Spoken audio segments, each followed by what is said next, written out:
Hey guys, welcome to the next installment of Pitching 101. I'm your host, Trevor May, Minnesota Twins pitcher and YouTuber / Twitch streamer. This week we have a really interesting topic to talk about. I actually got it from the comments of last week's video. Don't forget to comment below and subscribe to the channel for future videos, and your comments are very helpful in deciding what the next video is going to be about. When the season starts up or when spring training starts up, a lot of this stuff is going to be more relevant to things that have happened that week. Maybe even having some teaching moments from our team or from things I did for the most part. I'm going to probably stay away from critiquing my teammates too much or other teams or other players because I'm not in their shoes. But things that are relevant to maybe things we've talked about in the past and that something that maybe getting a new perspective would help on. Those things are going to start making their way into the video too, as well as your input from the comments. So don't forget to participate in the conversation, again, in the comments below, and I'd be eternally grateful. And also don't forget to hit it with the little thumbs up at the end, all right? Okay, so this week, our topic is...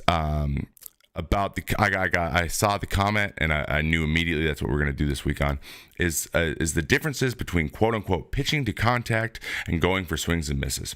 Now, before I get into this, I want to preface the idea that I've always been a go for strikeouts pitchers. That has pros and that has cons. I'm going to go over those pros and cons of both swings and misses and quote unquote pitching to contact. First of all, though, before I start, I want to talk about how I hate the phrase pitching to contact. The only way you will ever get hurt or really struggle as a pitcher is if you give up tons and tons of contact. Okay, so that it's a misleading statement. It's you would like them to hit the ball. Everyone would love everyone to swing and miss every single time. That would make you the most dominant pitcher in the world. So that's obviously not feasible for everybody. So this term said, be okay with pitching to contact. But what that does is you cross the line into anti-competitiveness very quickly. So I don't tell kids, people that I talk about pitching to quote unquote pitch to contact. And after being in the big leagues for a bit or going all the way through the minors with kind of a high walk rate, was told a lot to pitch to contact, but that wasn't a winning solution for me. So I don't usually use the pitching to contact phrase. I always just say it's between you and your catcher, and what they do with the bat is what they do with the bat. So don't make decisions. I don't like to say making decisions based on trying to get the ball hit. It's more of if it's hit, this is the way I would like it to be hit, if that makes sense. So you're obviously going for your best case scenario first, and then the option B and option C of making that pitch is also a positive outcome for you, resulting in the ball being put in play. Now, that mindset a lot of times comes from being a reliever, which my job is very clear and short term. Now, if you're trying to throw more pitches and go deeper into games, tweaks a little bit as a starter. And as having a lot of experience as a starter as well, I can talk about those things. So let me just kind of delve into each school of thought and kind of how they differ and their pros and cons. Okay. And then go from there. Overall, here's an overall philosophy of pitching. All right, here's my philosophy of pitching, and it's starting to really pay dividends for me in the long term. Pitching is a measure. It's a constant push and pull between measuring risk and reward of making a pitch. Okay, so you make a decision. Your game plan is determined by what is happening in the game, and it's constantly being adjusted. This is an advanced way of pitching because I have lots of information.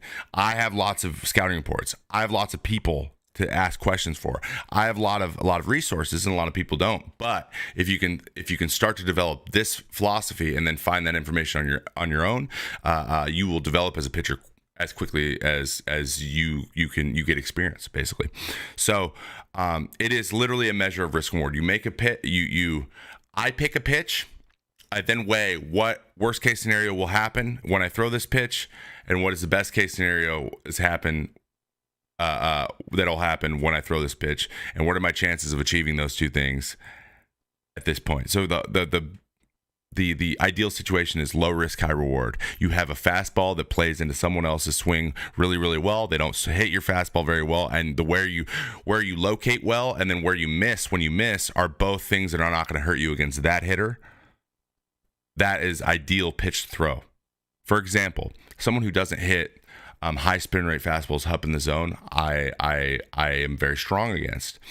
As a right hand, or as a kind of a high ball pitcher, if you will, I tend to miss arm side. So there's a guy who also is a high ball pitcher as well. Mike Fires. If you watch him pitch at all, he's at top of the zone really well. And everything plays off him being kind of high in the zone. He can run his changeup up there. But when he misses arm side, the ball runs. He's throwing with his right hand, and it runs to the right, up and in a lot. I also miss in that way. Now, if I'm trying to locate in the top of the zone, like for example, middle of the plate, top of the zone, and I know that I'm either going to throw it there, and if I miss, it's going to run up and in, and that's not going to hurt me. That is called a low risk, high reward pitch for me. Okay, so I make decisions based on, if I hit the spot, I'm going to be, I have the best chance of being successful, and if I miss it, I still have a really good chance of being successful. That takes an advanced understanding of how your pitches work. Okay, and that is attained through experience. So the more you pitch, the more you realize that, oh, my ball moves in this way, or I throw a natural sinker, my ball goes down a lot. Now, we talked in a previous video about how overarching statement is guys with high spin rate and quote unquote straighter or less downward movement on their fastballs have underneath swings and misses. They either get swings and misses underneath the ball, or they get pop-ups more than ground balls, right, on their fastball. And fastball is kind of what you work off of most of the time, because it's the pitch you throw the most, right? Guys who throw natural sinkers, i.e. Zach Britton, heavy sinker, he doesn't throw a four seam. So instead of my deception is the ball defying gravity for a long time. His deception is the gravity taking his ball way more than normal. So he's got plus gravity, I got negative gravity. That makes sense. Okay. Those two they can get you the same results, but for the most part, hitters naturally can see gravity, balls moving down, and so making contact with those pitches happens a little bit more often than making contact with pitches up in the zone. The problem is the balls up in the zone, when they're squared, they have a better chance of going over the fence. So a guy like Zach throws a really heavy sinker. He gives up less home runs than guys that are high in the zone. Okay, so you have an understanding of your pitch, and then you make a risk and reward assessment of throwing what the location of the pitches you want, and you have to do it quickly between pitches. Okay, this is kind of an advanced approach to pitching.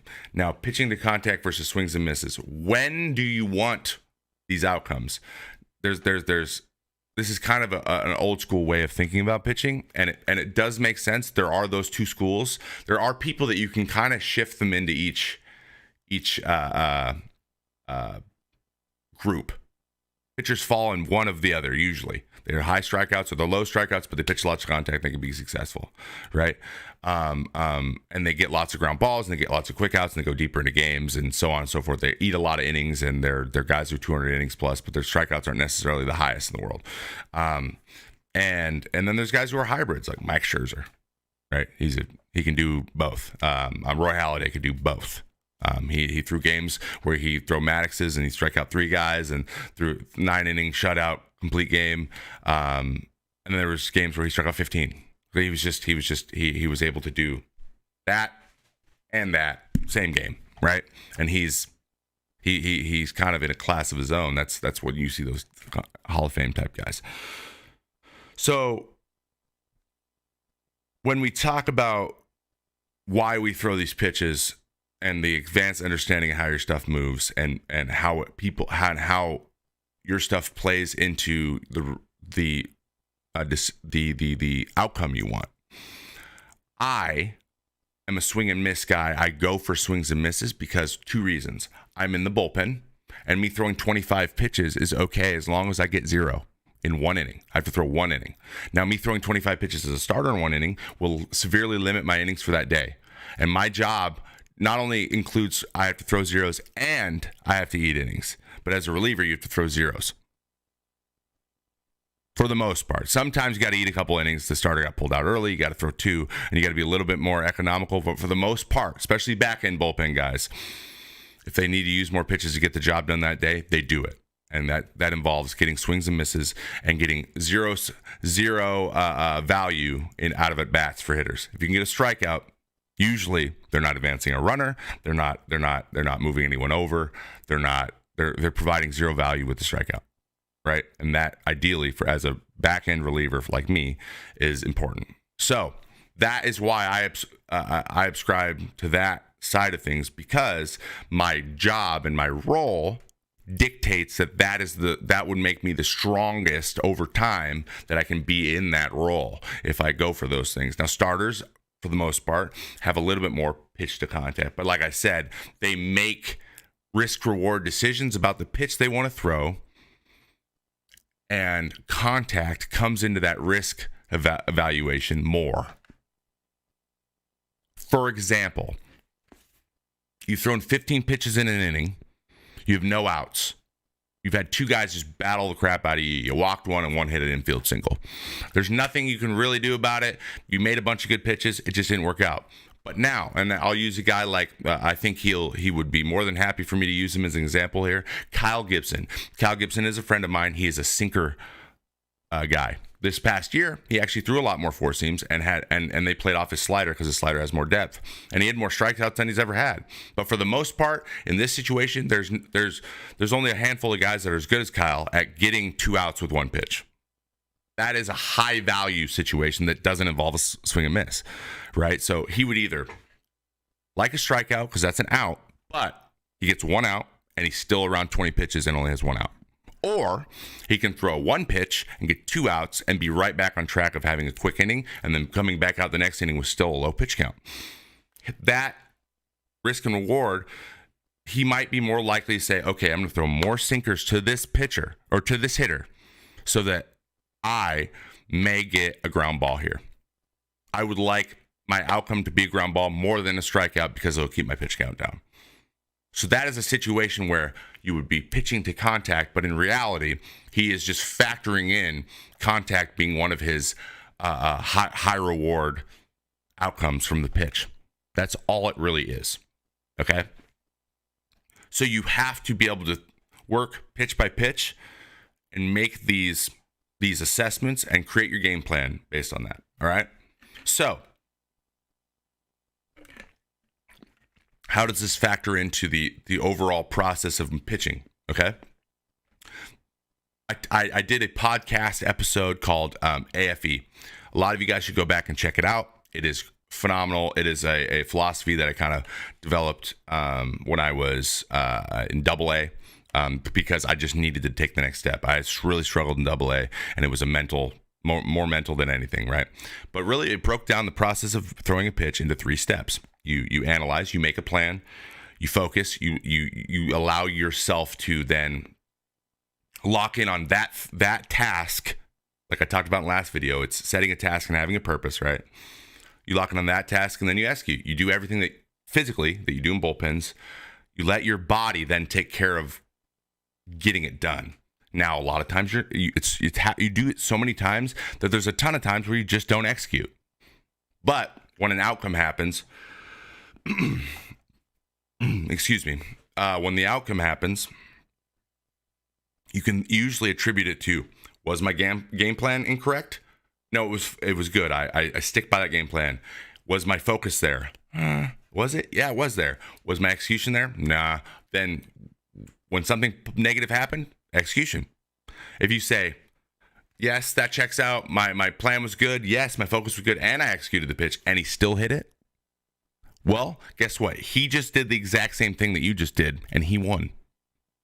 So at that point, this is the hardest thing to do in the world. You go, well, he beat me because they have a job as well. And that's it. They were better in that moment. And then on to the next one. And that's hard. That is a hard skill to learn. But so what how pitching to contact, how like pitching contact or going for a swing and miss changes That process, the AFE process, it is all part of A. You're making a decision, analyzing, you're setting your game plan. This is all A. So you're making a decision on what pitch you want to throw and why. You're like, I want to throw this because if I hit the spot, I'm going to be great. If I miss the spot, I'll still be all right. And for example, you're throwing a curveball to a righty. You're saying, where do I feel confident in my ability to either hit the spot down and away or get it off the plate to where it's going to be a ball, but I'm not going to get beat on it. He's not going to hit a homer, right? I'm not going to give up 2 runs or 1 run here. I'm either going to get a new pitch after that and work from there, or I'm going to get the pitch I wanted. And I'm going to make those decisions, and that's the way I would like my ball to move. You have a purpose behind the pitch, and you're locked in on what you're going to do. You have the best chance of achieving your end result. And that's it. So, again, let me reiterate one more time. You do not have to say, I'm a pitch to contact pitcher or I'm a swing and miss pitcher. Yes, you will do one probably better than the other. You'll be better at getting swings and misses than giving up constant contact, meaning you'll have better results overall if you're getting swings and misses than if you're not. Those guys exist. I was one of them. If I wasn't getting swings and misses, I was getting shellacked. But that's because my location of my pitches were bad. And usually it's those extremes for me. And I that's why my entire career was this. Incredible outing, 13 strikeouts, 2 innings, 8 runs. And then it just evened out to being like pretty good. But it was the height of my roller coaster and the low of my roller coaster was a lot higher, a lot lower than a lot of other guys who were just way more consistent. But the ceiling and the floor was just higher and lower, right? But at the end, we were the same pitcher statistically wise. So I wanted to bring these together and play as good as I can, as consistent as I can. And a lot of this came from a lot of discovery, when I was rehabbing. And so I haven't had a lot of innings because of injuries in the last 3 years to really, really like long-term months and months and months continue to make sure I'm on this track. So I'm really excited that I can play this video for you and also have it there for me to watch later, because there are times where I also get to like, oh, things are going poorly. If another thing happens, then this will happen, then this will happen, then I'll be released. Like that's a very easy path to follow. And so it's all about being consistent in your mindset. So I would say try not to lump yourself into I'm a contact pitcher because I don't throw very hard or whatever, or I'm a swing and miss pitcher, but I can't pitch to contact, so I need to swing and miss. The pros and cons here are pitch to contact. Don't get a lot of strikeouts, so it's very hard for you to get out of a bases loaded, no out situation because you give up lots of contact, right? If you need a strikeout, you can't really get it as well. That lowers your value. But at the same time, if you get a lot of contact, you have a good defensive team, then you throw lots of innings, which is valuable. That's kind of a generalization, but that kind of is the overarching theme. The other way, if you get swings and misses and that's what you go for all the time, you have a tendency of throwing a lot of balls. This was my MO all the way through the minors. Yes, he strikes a lot of guys out. He also only goes 5 innings every time because he throws 100 pitches trying to strike everybody out. He needs to get quicker outs as a starter. So those are a pro, and that's a pro and that's a con of switching. But you don't need to be one or the other. You need to understand how those pitching philosophies factor into how you make pitching decisions. And a lot of those decisions you make are based on how your stuff moves and how much you know about that hitter. That's it. It's understanding who you are as a pitcher and how those things factor in to getting the outcomes that you want and knowing what those outcomes are. That's pitching. I'm at the highest level. That is what the greats do. That is what everyone's doing one way or the other, whether it's front of the mind conscious or something they naturally do. That is the process people go through when they make pitching decisions. And that is kind of the difference between those schools of thought. And it's the school of thought has developed a lot over the last few years with all sabermetrics and the additional like scientific data we have on how balls move. So I would say, as you're developing yourself, if you pigeonhole yourself early, before you can really understand, if you're a middle school kid, if you're 12, 13, 14, 15, if you say, oh, I have this kind of ball, and when you're developing, your body's developing, you don't know what kind of stuff you do correct. Well, what I would say is try to learn and develop yourself as much as possible. Be like, wow, I do this really well. Wow, I have a good curveball. Why is my curveball good? So a lot of people ask, oh, should I go to Driveline? Should I go to this pitching academy and this thing? Now, I don't know a lot of specifics about a lot of these programs, but I do know a lot of it is scientifically driven by like they can check your spin rates and tell you how your stuff moves and where your strengths are and where some of your weaknesses are in your pitches and how they're developing and how they're changing over time. All that stuff's really cool and valuable if you know what to do with it. All that stuff is moving you towards making a lot of these decisions that I've talked about in this video, which is good. It's a great thing. And I myself am looking into getting more concrete information on how I move and how stuff. I learned a lot about this from our analytics department with the Twins, with the information we're getting in AAA now and trying in the minor leagues, and it's given me a lot of confidence. It's shed a lot of light on why I've had some of the success I've had and why I've had some of the failure I've had. So it's all about learning yourself, right? So if I had to leave you anything from this video, it would be this. Try not to picture yourself as one or the other, and try to make decisions for why you are pitching the way you're pitching based on things that you know about yourself that make you successful, and try to learn those things much as possible. It's never too early to start making decisions like that, because it's an advanced way of pitching. And then as you learn more, just plug it in. All right? So, thank you so much for being here for Pitching 101. This has been the video comparing pitching to contact versus swings and misses. I hope you enjoyed it. Don't forget to hit a thumbs up on the bottom underneath the video here. Subscribe and ring that bell. Guys, we have a new video coming out every week. I'm just spitballing, really. I put down some notes. I kind of just let myself give an explanation, and then we go from there. So don't forget to leave some comments down in the comment section, and get this conversation going. Anything else you would like to see in a future video, or anything that you would like me to expand on, I try to answer your questions in the comments. I try to pay attention as much as possible. It's an important thing for me. This is one of my 2019 resolutions, is over communicating and over engaging. So I really do appreciate you coming by and checking out the video, and I'll see you next week.